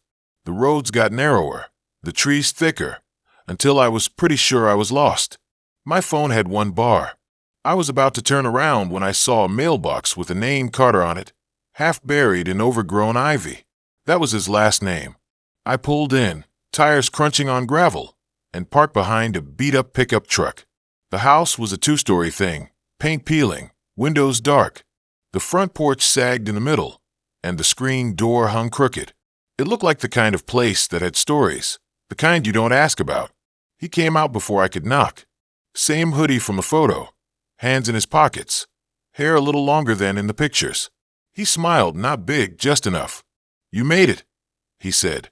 His voice was lower than I expected, calm, steady. He introduced me to Benny, who sniffed my shoes, and then walked off like I wasn't worth the effort. Daniel led me inside. The house smelled like wood smoke and something else, damp, maybe, or old paper. The living room was cluttered, but not dirty. Books stacked on the floor, a record player in the corner, a single lamp casting a yellow glow. He offered me tea, which I took, and we sat on the couch. He asked about my job, my family, listened in a way that felt genuine, like he was actually hearing me, not just waiting for his turn to talk. We talked for hours, the kind of conversation that makes time disappear. He told me about growing up here, how his parents died in a car crash when he was 19, how he stayed because he didn't know what else to do. He didn't say it for pity, just facts, like weather reports. I told him about my fear of thunderstorms, how I still slept with a nightlight sometimes, how I once got lost in a mall when I was 8 and it messed me up for years. He didn't laugh. He just nodded, like he understood. At some point, he got up to refill our tea, and I noticed the way he moved, quiet, deliberate, like he didn't want to disturb the air. When he came back, he sat closer, not too close, but close enough that I could smell the faint soap on his skin, something earthy, like pine. It started to rain. Heavy, sudden, the kind that pounds on the roof, like it's trying to get in. The lights flickered once, twice, then stayed on. Daniel didn't seem bothered. He said the storms out here were always intense, that the house groaned in the wind like it was alive. I laughed, but it came out nervous. He looked at me, then really looked, eyes dark, expression unreadable. "You ever feel like places remember things?" he asked. I didn't know how to answer, so I shrugged. He leaned forward. "This house," he said, "it remembers everything. Every word, every step, every breath. Sometimes I think it talks back." I smiled, thinking he was joking, but he wasn't smiling. His hand brushed mine, and his skin was cold. I told myself to relax. He was just weird, not dangerous. We moved to the kitchen, lit candles, when the power dipped again. He cooked pasta, simple, with garlic and olive oil. We ate at a small table in the corner, rain still hammering the windows. He asked if I wanted to see the rest of the house. I said sure, even though a small part of me wanted to leave. He showed me the study. Walls covered in maps, most of them old, hand-drawn, marked with symbols I didn't recognize. A bedroom that looked untouched, like a guest room no one ever used. Then he led me upstairs to his room. It was tidy, sparse, bed, dresser, a single framed photo on the nightstand. I picked it up. It was him, younger, arm around a woman who looked like an older version of him. His mom, I assumed. He didn't say anything. That's when I noticed the closet. The door was slightly open, and inside, I saw rows of shoes. Not just any shoes, dozens of them, all women's, all different sizes, all clean, like they'd never been worn. I stared, confused. Daniel followed my gaze, then gently closed the door. My mom collected them, he said. She thought they held energy. Said each pair carried the memory of where it had been. I nodded, not sure what to say. He changed the subject, asked if I wanted to listen to records. We went back downstairs, but the mood had shifted. I kept thinking about those shoes, the way they were arranged, like a display. I stayed longer than I meant to. The storm didn't let up, and he offered the guest room. I hesitated, but it felt rude to leave now. He showed me the room, small, clean, with a window that looked out into the black trees. He handed me a t-shirt to sleep in, said it was clean. I locked the door behind him, not because I thought he'd come in, but because it made me feel safer. I lay in bed, listening to the rain, the creaks of the house. At some point, I must have fallen asleep. I woke up to silence. The rain had stopped. The room was freezing. I checked my phone. 3:17 a.m. No service. I got up to close the window, but it was already shut tight. That's when I heard it. A soft sound, like fabric dragging. It came from the hallway. I stood still, heart thudding. Then footsteps. Slow, measured. They stopped outside my door. I held my breath. The knob turned. I had locked it, but it clicked open anyway. The door eased open, just a crack. I couldn't see anything in the dark. Then a whisper, my name.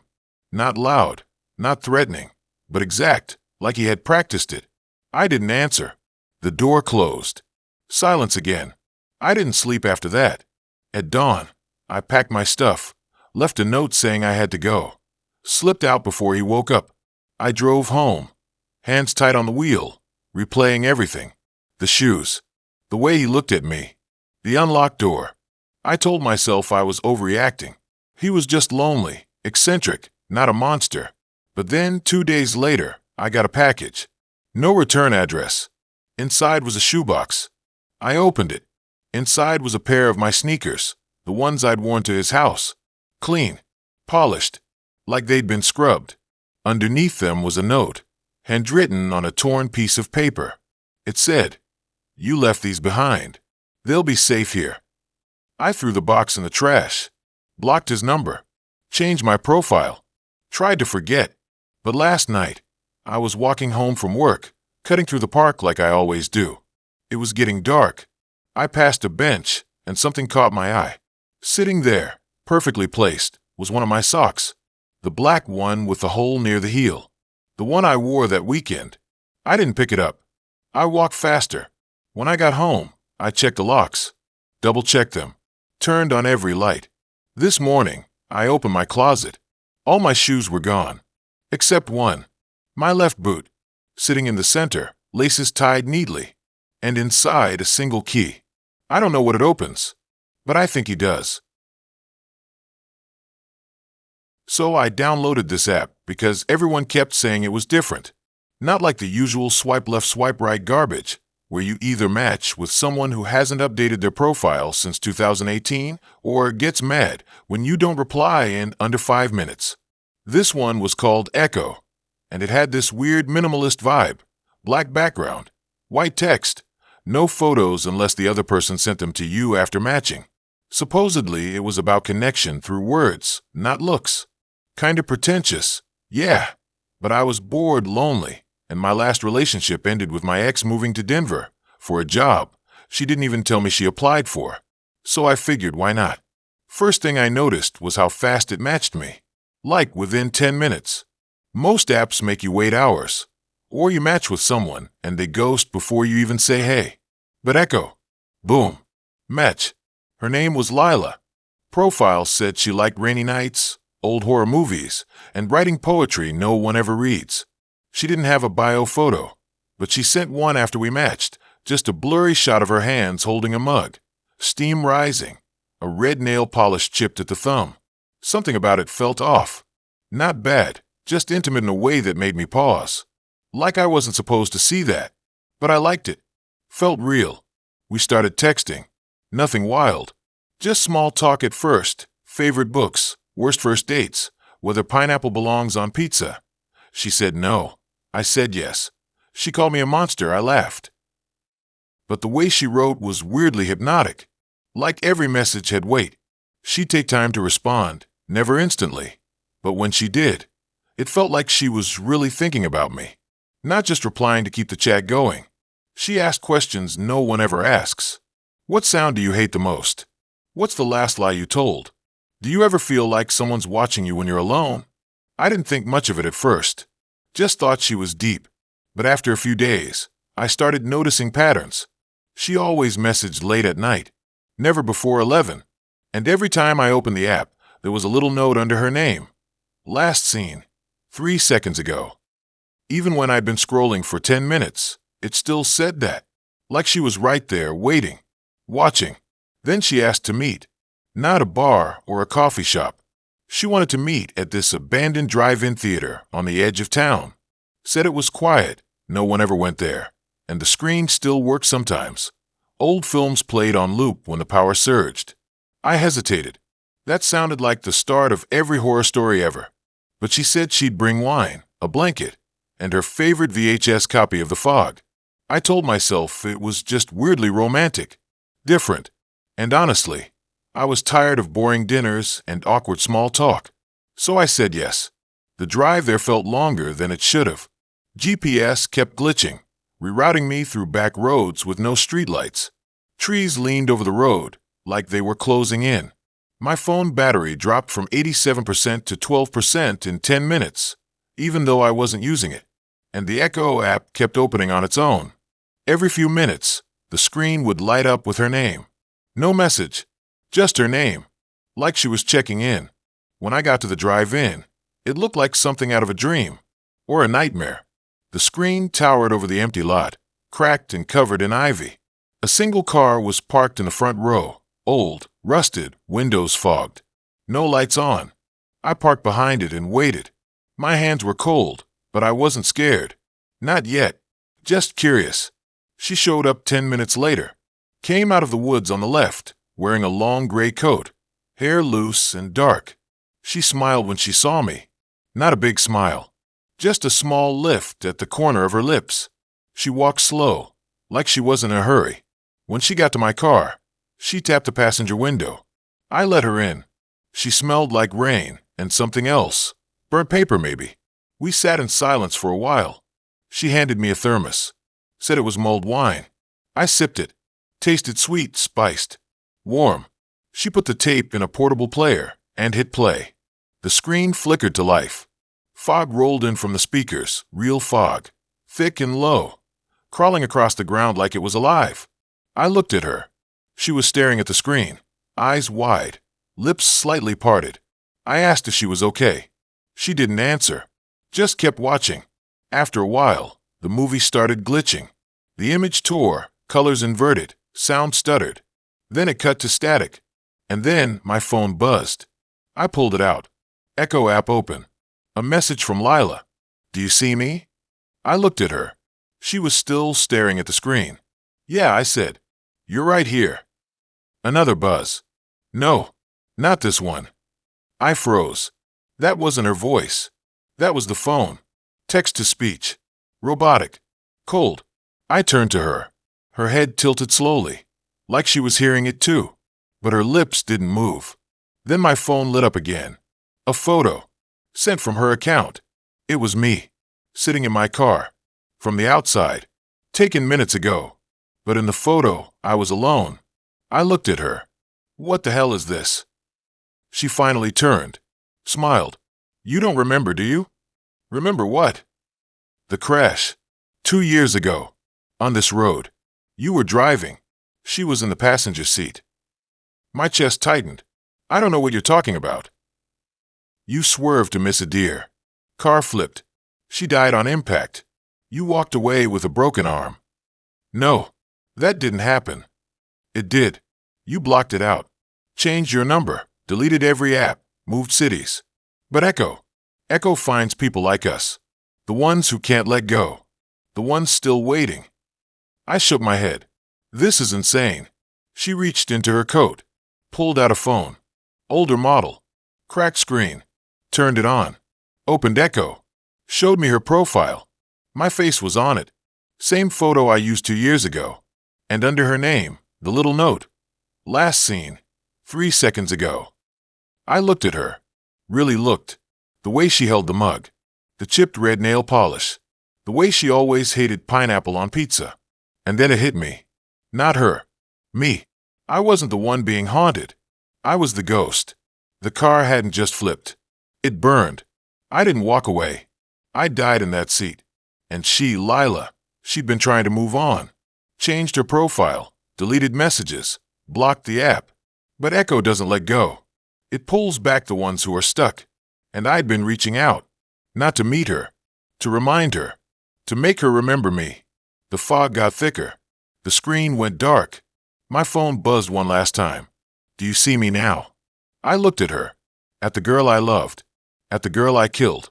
And for the first time in 2 years, I really saw her. Tears in her eyes. Hands shaking. Alive. And I wasn't. I reached for her. My fingers passed through her arm like smoke. She didn't flinch. Just whispered, I miss you. To the empty seat. Then she got out. Walked back into the woods. I stayed. The app is still open. My name is still on her profile. And every night, at exactly 11:03 it says, last seen, 3 seconds ago. My friends kept saying I needed to get out more, that I was spending too much time alone, rewatching old shows, and eating cereal straight from the box, like some kind of sad bachelor cliché. I wasn't even looking for anything serious, just someone to grab a drink with, maybe go to a movie. Talk about dumb stuff, like whether pineapple belongs on pizza or if aliens built the pyramids. Nothing intense. Just normal human interaction. The app was one of those swipe ones, you know the type. Blue logo, smooth interface, way too many filters. I uploaded a few pics. Me grinning on a hiking trail. Me holding a coffee like I actually liked it. One slightly blurry one from a concert where I looked like I was having fun even though I was mostly just trying not to get shoved into the mosh pit. Bio was short. 26, graphic designer, into horror movies, dogs, and cooking when I remember to eat. Looking for someone who doesn't ghost after 3 messages. She matched with me within an hour. Her name was Lila. Profile was simple, no selfies, just candid shots. Her hand wrapped around a steaming mug.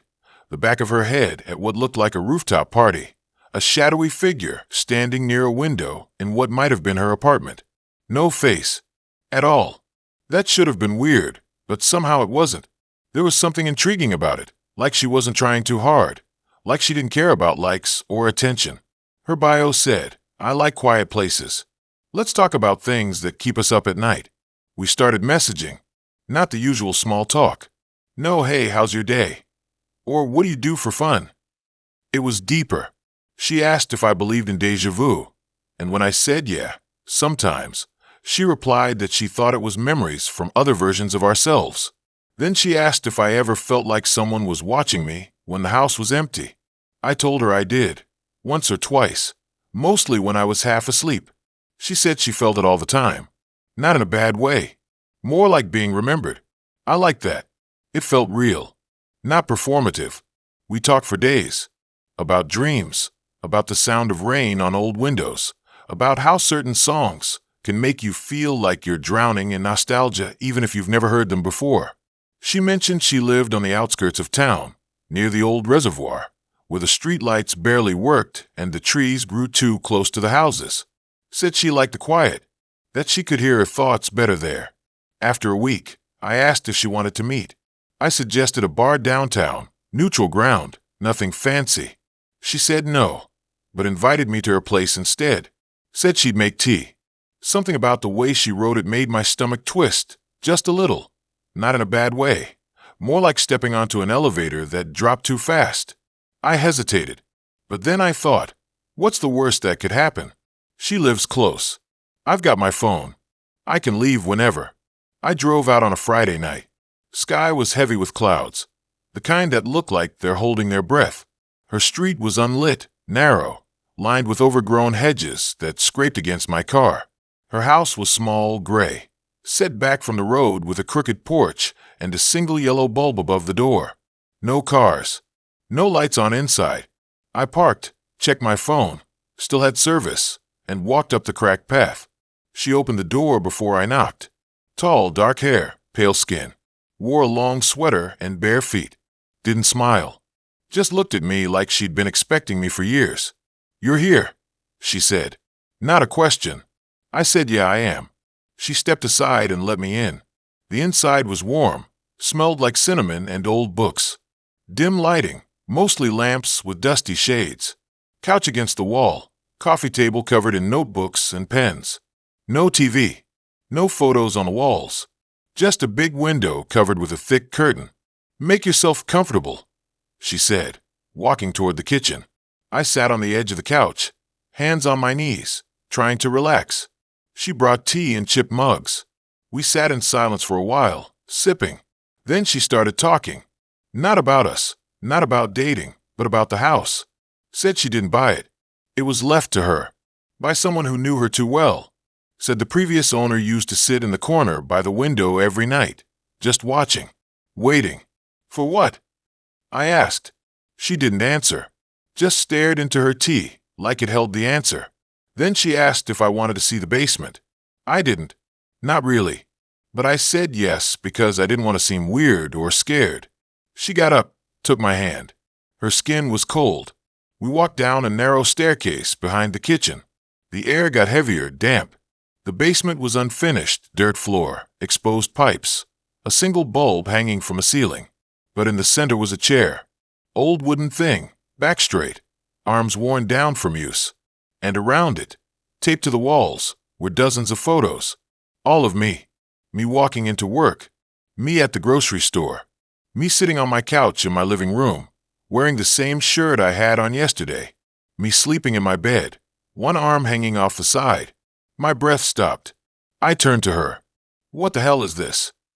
My voice sounded far away. She didn't move. Just stood there, hands at her sides. "I've been watching," she said. "For months. Since before we matched. I picked you. I wanted to know if you'd come. If you'd really show up." My pulse was in my throat. I tried to speak, but nothing came out. She took a step forward. "You're different," she said. "You listen. You don't laugh at the things that matter. You feel the quiet the same way I do." I backed toward the stairs. "This isn't okay," I said. "This is messed up." She tilted her head, like I was a puzzle she couldn't solve. "But you came," she said. "You answered. That means something. It means you were meant to be here." I turned and ran up the stairs, heart slamming against my ribs. She didn't follow, didn't yell, just let me go. I burst through the front door, fumbled with my keys, jumped in the car, and drove. Didn't look back. Got home, locked the door, checked every room, every closet. Slept with the lights on. The next morning, I deleted the app, blocked her number, tried to forget it. But that night, I woke up to the sound of tapping, soft, rhythmic, like fingernails on glass. I sat up. My bedroom window was open. No way I left it like that. And on the sill, a single Polaroid. Me asleep. Taken last night. Written on the bottom in neat cursive. "You didn't really think it was over, did you?" I called the police. Showed them the photo. Told them everything. They filed a report. Said they'd look into it. But without proof she'd broken in, there wasn't much they could do. I bought new locks. Installed cameras. Slept with a bat under my bed. A week later, I got a text from a number I didn't know. Just a link. I shouldn't have clicked it, but I did. It was a live stream. Black and white, shaky footage. From inside my bedroom. The camera panned slowly across the room, then stopped on the closet. The door creaked open, and there she was, sitting in the same wooden chair from her basement, dressed in my hoodie, smiling.